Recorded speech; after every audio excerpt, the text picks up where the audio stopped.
Սարսափելի բարդ բանա ազգասիրության հիմնավորումը։ Օրինակ, շատեր ասում են մեկ ազգային շահերը վերեք դասում, մեկ ըլի աշխնող ազգային շահասիրում չեք հասկանում։ Կամ ավելի պարզ բան, հայ ժողովուրդ ասելով, Նիկոլը հասկանում է հայ ժողովուրդ Հայաստանում բնակվող քաղաքացիներ։ Այ հարգելիս հայ ժողովուրդը օրինակ 10 միլիոն հայ ժողովուրդը աշխարհում մեկ Հայաստանում բնակվում է 2.5 միլիոն։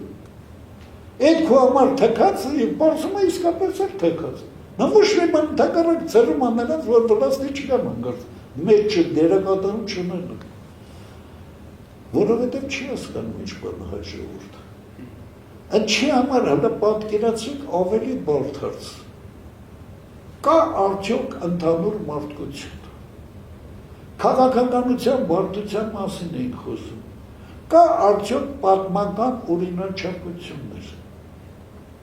Թե ամեն ինչ կախված է նրանից, թե այսօրվա առաջնորդը կամ թագավորը ինչ կորոշի, այնպես ինչ կանի, այնպես ինչ կանի։ Թե կա պատմական առաջնորդ, նրանք ինչ են անել, մեկ այդ ուղղությամբ կա գնալու։ Եվ ավելի բարդ բանը։ Նա մարդը չի համար։ Որովհետև հələ պատկերացրեք, ես վախենում եմ ցավոք սրտի իմ սիրելի հեռուստադիտողներն ու ռադիոլսողները թողներն, բայց պետք է վերջապես հասկանալ նրա մի բան, որ մարդը չի անմահ, մարդը չի կարևոր, տվյալ պահին ապրող, գործն է անմահ, մեր մեծ բանաստեղծ է այդ բանն ասել է, գործն է անմահ։ Մարդիկ, պետությունները, ժողովուրդները իրանց համար չեն։ Մարդիկ չեն են հասկանում, թե օրինակ ինչ բան է դարվինիզմ։ Չեն հասկանում մի պարզ բան, որ օրինակ ամեն մի կենդանիները, գայլերը, շները, բաները, մյուսները չեն ապրում իրանց համար։ Իրանք ապրում են, որ իրանց գենոֆոնդը զարգանա, տեսակների պայքարը։ Անհատները պայքարում են տեսակների պայքարի համար։ Անհատները մարդիկ պայքարում են իրար հետ, մրցում են, ես ավելի լավ եմ, ես ավելի խելոք եմ, ես մի պետությունը, ես պետք է տիրություն անեմ, բան անեմ։ Պայքարում են իրանց համար, որպեսզի մարդկությունը քաղաքակրթություն ստեղծի, որ մարդկությունը տիեզերք բարձրանա։ Մենք ապրում ենք տիեզերքի համար, ոչ թե մեր համար։ Շատերը չեն հասկանում Աստված ինչ բանա։ Ախպեր ջան, ինքը մարդկությունը Աստված է։ Մարդկությունը որոշում է, որտեղ ինչ բան անել, որ ինչքան պետք է կռվեն, ինչքան պետք է չկռվեն։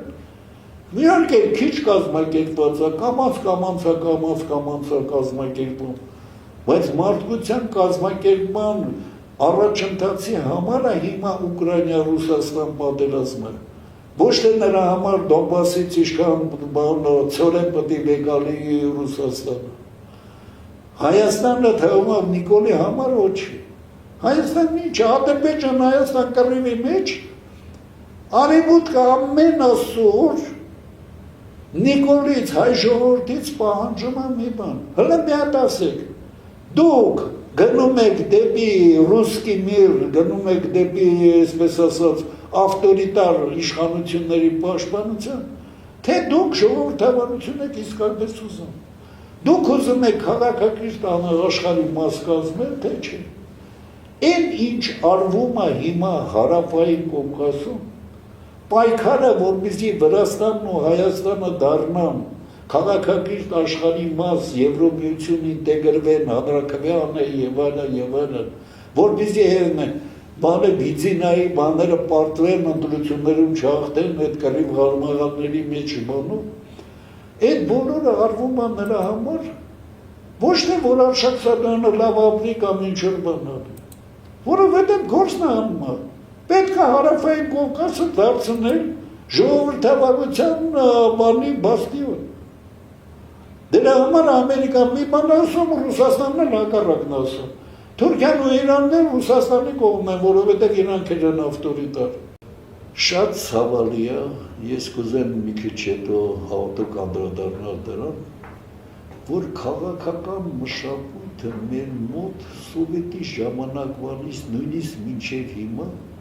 ողբալի վատ վիճակում։ Հայ ժողովուրդը օրինակ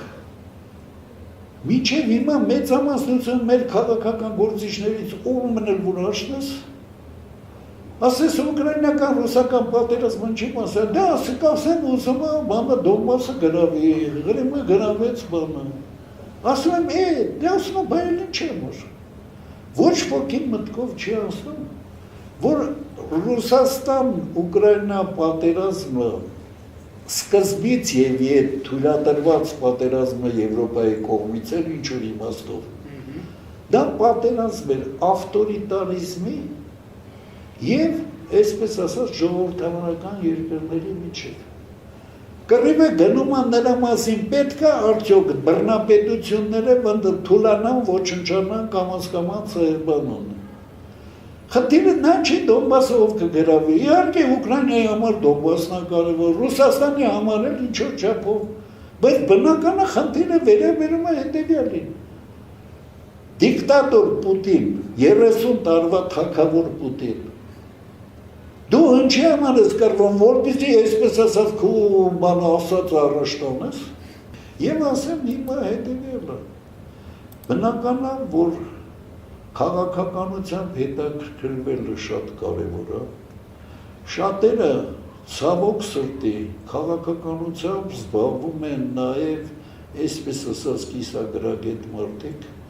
քաղաքականությամբ զբաղվում են նաև շահավորները, ցավոք սրտի իշխանության մեջ առնել այնպիսի հնարավորություններ է բացում թալանի օգտագործման, իշխանության օգտագործման անհատական շահի համար, որը հաշատերը մտնում են դրա համար, այս ժողովուրդներ նայում է, ասում է դե այդ քաղաքակրթությունը պոռնկության արվեստ է։ Իրականում ամենաբարդ բանը ես մաթեմատիկ եմ մասնագիտությամբ, բավական երկար տարիներ զբաղվել եմ տարվա հոգեբանությամբ, մյուս հարցերով։ Եվ ասեմ, անհամեմատ ավելի բարդ է քաղաքակրթությունը, գիտության ցանկացած ոլորտի հետ համեմատած, քաղաքակրթությունը ինչ-որ տեղ նաև արվեստ է, բայց ամենակարևոր հարցը, որ քաղաքակրթության մեր համար դրված է, քաղաքական պրակտիկ գործունեություն, դա մարդաճանաչություն։ Հիմա օրինակ ես ընկեր Նիկոլ Փաշինյանը, որ գնում են գել ու գազան Պուտինների, Էրդողանների հետ խոսալու, նրանց մոտ ինքը լավ չեմ ուզում բանը, մատրա դրամ է, իրա հոգևոր կարողությունների մակարդակով, քաղաքակրթությունը շատ լուրջ հարց է, հիմա պատկերացրեք հետևյալը, քաղաքականությամբ զբաղվող մարդը պետք է հստակ մի հատ պատասխան տա։ Եթե ես ղեկավարում եմ, ուզում եմ կամ կոլեկտիվ մենք ղեկավարում ենք այս 1 միլիոն, 3 միլիոն կամ միլիարդ մարդկանց, ուր ենք տանում, ինչի համար ուր ենք տանում։ Ինչի համար են մարդիկ, ինչի համար է պետությունները, ինչ բան է հայ ժողովուրդ։ Հիմա պատկերացրեք, երբ որ ամենապարզ հարցը Նիկոլ Փաշինյան համարձակվել է բանը Սփյուռքի հետ հանդիպման ժամանակ, համարձակվել է խոսալ հայրենասիրության իր պատկերացրած մոդելից։ Այցալը տանեմ այ կիսագրագետ, չնայած դու բանը սովորել։ 4 տարի, 5 տարի համապատասխան բաժնում ես համալսարանում սովորել։ Հայրենասիրություն բառը չես հասկանում։ Հայրենասիրություն ինքը պատկերացնում է հայրենիքասիրություն, հայրենի սիրություն, հայի սիրություն, հայրենիքը, գործիքը, ուտելիքը, դա նշանակում է ուտելու տեղ, ուտելու բան, գործի բան, հայրենասիրություն, հայրենիքը նշանակում է հայրենի տեղ, ընդհանրապես տեղ, իհարկե հայրենասիրության մեջ հայրենիքի տեղն էլ է կարևոր, բայց հայրենի ազգասիրությունը, հայրենասիրությունը, հլը պատկերացա, Նիկոլը չել հասկանում ինչ բան է հայրենակից, ինչ բան է ազգակից։ Հիմա պատկերացեք մի բան, հայրենասեր մարդը, երբ որ չի հասկանում, որ հայրենասիրությունը առաջի հերթին հայրենի, մերի, հայի սիրությունն է, ազգասիրությունն է, Հաշվի առնենք, որ Սովետ միության ժամանակ շատ բարդ էր քաղաքականությամբ զբաղվելը, եթե որևէ մեկն էլ քաղաքականությունից խոսում էր, անպայման հետևում էր բռնությունները, բռնաճնշումները, դուք այդ ժամանակ սկսեցիք, ինչպես եղավ միտքը, գաղափարը քաղաքականության մեջ մտնելու։ Երկար ժամանակ սովետական դաստիարակության, այդ խորհրդային վայ դաստիարակության պայմաններում մարդիկ ուղղակի զրկված էին ընդհանուր համաշխարհային աշխարհ քաղաքական ընկալման հնարավորություններից, գործնականում զրկված էին։ Երբ որ ես ասպիրանտ էի, իմ գործունեության բնույթով ես կիրառական մաթեմատիկայի մասնագետ էի, ինձ թեման այսպես կոչված էվրիստիկ ծրագրավորումներ, որի խնդիրը հետևյալն է, նայել մարդը ոնց է ինչ-որ բան անում, համապատասխան ֆորմալիզացնելով դարձնել ծրագիր։ Երբ որ ես այդ խնդրի գնացի Մոսկվայի համալսարանի նյարդային բանի բաժնում ասպիրանտ էի, ես զգացի, որ ամենակարևոր բաներից մեկը հասկանալ մարդու հոգեբանությունը։ Եվ բնական է, որ երկար ժամանակ զուգահեռաբար ես հոգեբանության եւ ցավալին է, որ առաջի այսպես ասած իմ լուրջ, երբ որ ես փորձեցի հոգեբանական արտասահմանյան բաները, երբ որ Ֆրեյդի ուզում գոնե կարդայի, գնում է այդ Լենինկայի բանը, որտեղ պարզվում է, որ ես իրավունք չունեմ նայելու։ Ես դիմում էի մեր ասպիրանտուրայի բանի ֆակուլտետի բանին, ասում էի ինձ, պարոն Սարյանյան, Բախտիար Ընկերսադոյան, ձեզ բանն կարելի է սա, բայց սա չի կարելի։ Ուրեմն ցավոք սրտի ամենակարևոր հոգեբանական գրականության բաները ուղղակի սովետում արգելված էր։ Այն իր սովորացնում էին, դրանով երբ որ ես փորձում էի համեմատել տեսնում էի, որ ծայրահեղ հակադիր ու սխալ բաներ են արվում, եւ ես հասկացա, որ պետք է մի քիչ հələ փորձել։ Երբ որ դրան ավելացավ նաեւ ազգայինի պատկերացման հետ կապված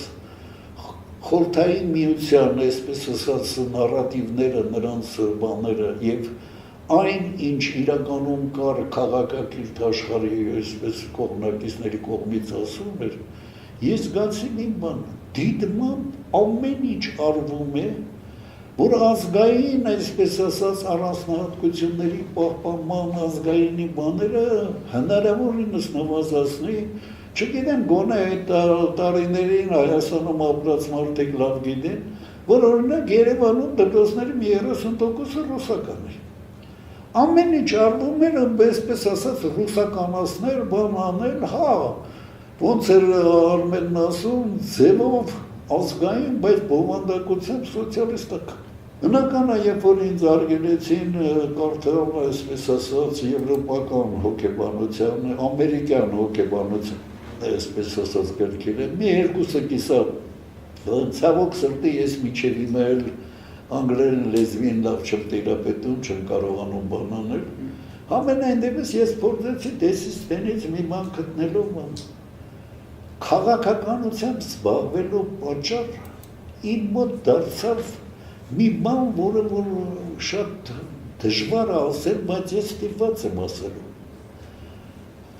Երբ որ ես գործեցի բան անել, ծանոթանալ, այդպես ասած, դրսի գրականությունը, իմ ձեռը ավելի շուտ այն ժամանակ էլ այսպես դիսիդենտներ կային, դրանց հետ էլ կապեր ունեինք որպես ասպիրանտ բանում, նրանք ինձ տվեցին մի քանի գրքեր կարդալու, եւ հետաքրքիր տվեցին ռուսերեն թարգմանված մի հատ գիր, Բրեդլիի բանը Զապիսկի սալդատը, այսպես ասած։ Այս Բրեդլին Էյզենհաուերի տեղակալն էր, առաջի տեղակալը, որը նաև բանը ղեկավարել էր լավ ջուր բան չէ, ու գրել էր իր հիշողությունները համաշխարհային պատերազմի, երկրորդ պատերազմի մասին։ Ինձ դա առանձնապես կարևոր է, որովհետև հայրս զոհվել է երկրորդ համաշխարհային պատերազմում։ Եվ ես շատ հետաքրքրում էի, թե որ պայմաններում ինչու եւ ինչպես։ Երբ որ ես բացեցի կարդացի այդ Բրեդնեի գիրքը, Բրեդնեի գիրքի մեծ մասը վերաբերում էր այսպես կոչված թունիսյան ճակատամարտին։ Տեսեք, հիմա ես ասեմ, երևի մեր բանը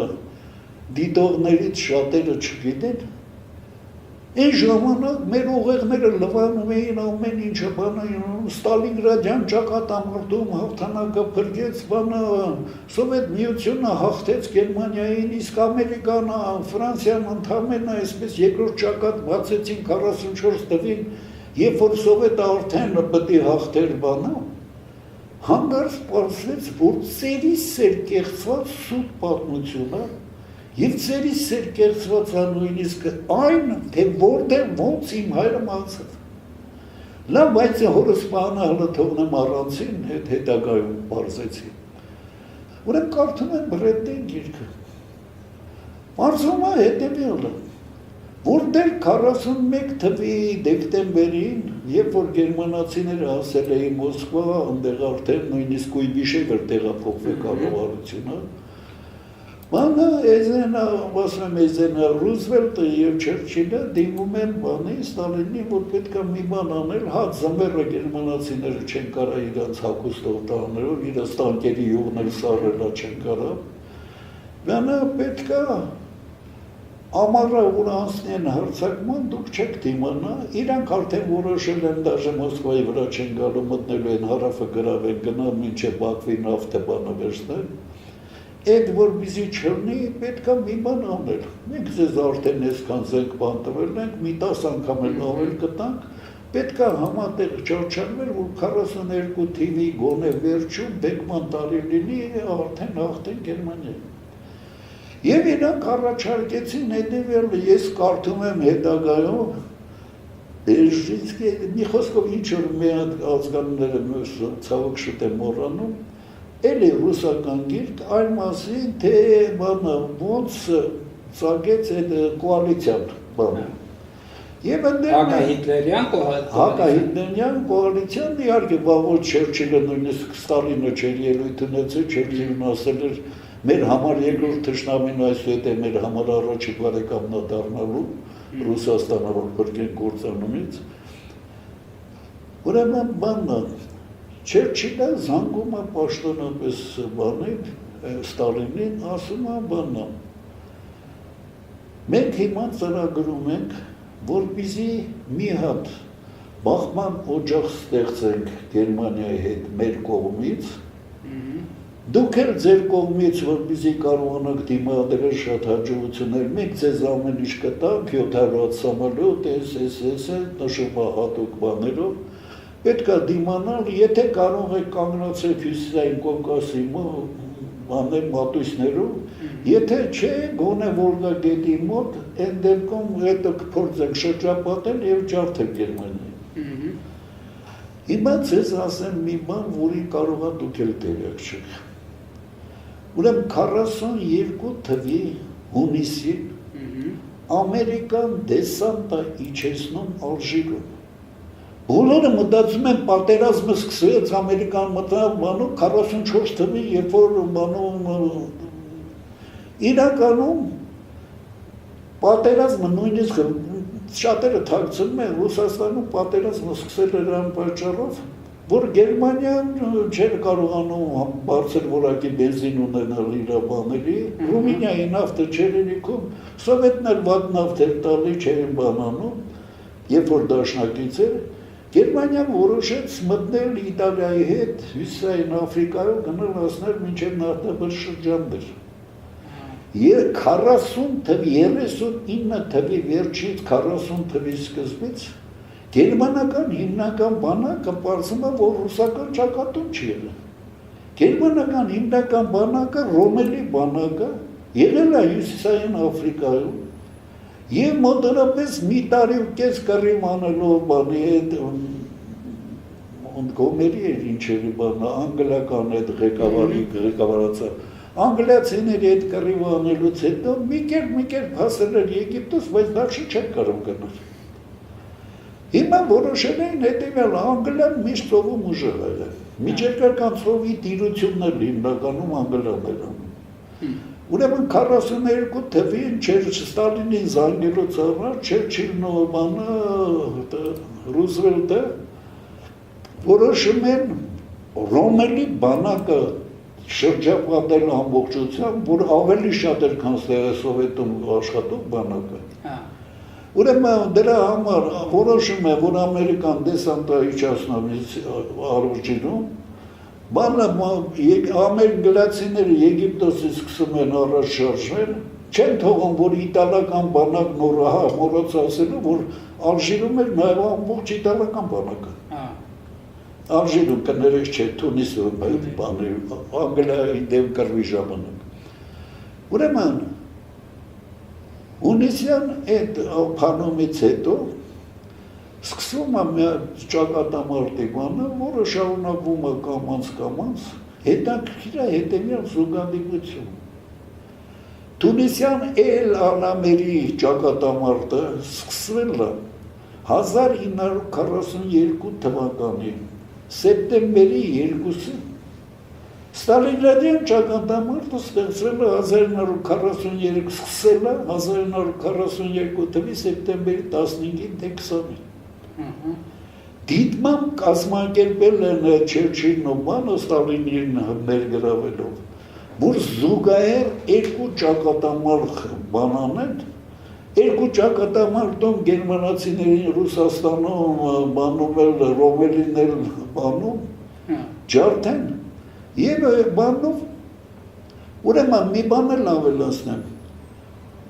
Ստալինգրադյան ճակատամարտը վերջանում է 43 թվականի փետրվարի 5-ին թե 10-ին, լավ չեմ, փետրվարի մեջ։ Թունիսյան ճակատամարտը նույնպես վերջանում է 43 թվականի բանին։ Թունիսյան ճակատամարտի ժամանակ անգլո-ամերիկյան զորքերը գերի են վեկանում Ռոմելի 300,000 բանակը, այդ այն ժամանակ, որ այսպես ասած են Ստալինգրադի մոտ որն էր բանը, դրա Պաուելսի բանակը ընդամենը 92,000 գերի հանձնվում, մի մասը կոտորվում են ընդեղ, բացի նրանից այդ 300,000 Ռոմելի բանակից ամբողջ իտալական բանակն է գերի հանձնվում։ Թունիսյան ճակատամարտը իր մասշտաբներով առնվազն 5 անգամ ավելի մեծ է եղել, քան Ստալինգրադյան ճակատամարտը։ Հիմա պատկերացա ինչ աշճանի կեղծուտ պետություն պետք է լինի, որ մինչև հիմա սովետական դաստիարակություն ստացած մեր ազգակիցների մեր մասը, ովքեր էլ որ գոնե լսում են այդ հաղորդումը, բոլորը մտածում են, Հիտլերի մեջքը ջարդվեց Ստալինգրադյան ճակատամարտում։ Ոչ ոք չի ասում, Հիտլերի մեջքը ջարդվեց Թունիսյան ճակատամարտում։ Ավելին, սաղ ասում են 44 թվին, լավ այդ ոնց եղավ, որ 43 թվին այդ բանը փետրվարից հետո մարտ-ապրիլ ամսին անգլիա-ամերիկյան զորքերը գրավեցին Սիցիլիան, մտան հետո ամբողջ Իտալիան գրավեցին, որ դու բանը Բուչեն փախավ, պարզում է էդի պատերազմ չի, իրականում դա եղել է Չերչիլ-Ռուզվելտ պլանի մի մասը։ Նրանք ծրագրել են, որ Ստալինգրադյան ճակատամարտում պետք է չպարտվեք, գոնե մինչև Թունիսը մեր հարցերը լուծենք։ Որոնք վնացեք, զոհվեք, պարքասեր, սովետ այնքան մարդուներ, Ստալինին էլ այնպես էին վերցել իրան շրջանակների մոտ, որ Մամաևը Կուրգանը ինչա անընդհատ զոհվեն, մենակ առաջ չէ տան, որը հետո հնարավորին է շրջափակել։ Այսինքն այն, որ օրինակ Ստալինգրադյան ճակատամարտը և Թունիսը սկսել են միաժամանակ հատուկ ծրագրված, ընդ որում հետաքրքիրն է, որ այդ Ստալինգրադյան ճակատամարտը դեռ սկսած, Ստալինը զանգում է բանին, Չերչիլին ասում է, բանը չեն կարողանում դիմանալ, ասում է, ինձ օդանավեր տվեք, տանկեր տվեք, ոչ ոք չի ասում, որ տանկերի 30%-ը տրված է բան, Սովետի բոլոր օդանավերի, ոչ ոք չի իմանում նույնիսկ այն մասին, Սովետը իր պատալուքում արտադրել է 12,000 սամալոտ, 43 թվին ոչ մի սամալոտ դուրս չէ, գերմանացին 41 թվին համարյա բաներ եղել, մնացած սամալոտների 30-40%-ը տվել են, Անգլիան, բայց քանի որ հնարավոր չէր այդ սամոլոտի թևերը, մաները նավերով բերել հասցնել, նրանք առաջերտին որոշեցին սամոլոտի գործարան սարքել։ Այո։ Ուրեմն այդ գործարաններից հետաքրքիր ինչ է, բայց քանի որ գործարանները այդպես է դժվար հանդեպանով, բոլոր սովետի արտադրած 42, 44, 45 թվականին արտադրած բոլոր սովետի արտադրած օդանավերի մոտորները պատրաստի Ամերիկայից են եկել։ Բոլորը բաները ալյումին բանով Ամերիկայից է եկել։ Մի խոսքով լավ է դեռ բան չանե գլենդիզը թե ինչ մասշտաբների բան դա ուրիշ է։ Հիմա վերադառնանք բանին։ Հիմա պատկերացրեք հետևյալը։ Սուտ խափել է այն աշճանյասով, երբ որ ես տեսա Բրեդնի գիրքը կարդացի, հասկացա ինչ է կատարվում։ Համեմատեցի Ֆրեյդի պատմության հետ, որ գիրքը չեն թվում կարդալու, հետո սկսեցի ամենի խորքից ուսումնասիրել, այսպես ասած, փիլիսոփայական հարցերը։ Ինչ բան է ռեյտ մատերիալիզմ, ինչ բան է լուրջ բան։ Ես հիշում եմ լավ, որ ավելի մանրամասների մեջ չմտնեմ,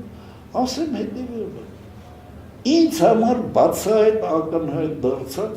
որ ամեն ինչ ասում է խորհրդային շրջանում, բոլորը միայն մի նպատակ են հետապնդում, այսպես ասած, ռուսկին միրը սարքելը նորից։ Եվ բնական է, որ ես որոշեցի հայ ազգի այդքան կորած այդքան տարիներ ապրել ենք, հազարամյակներ, գնանք և դրանից հետո հատուկ որոշումով ես մտա քաղաքականության մեջ։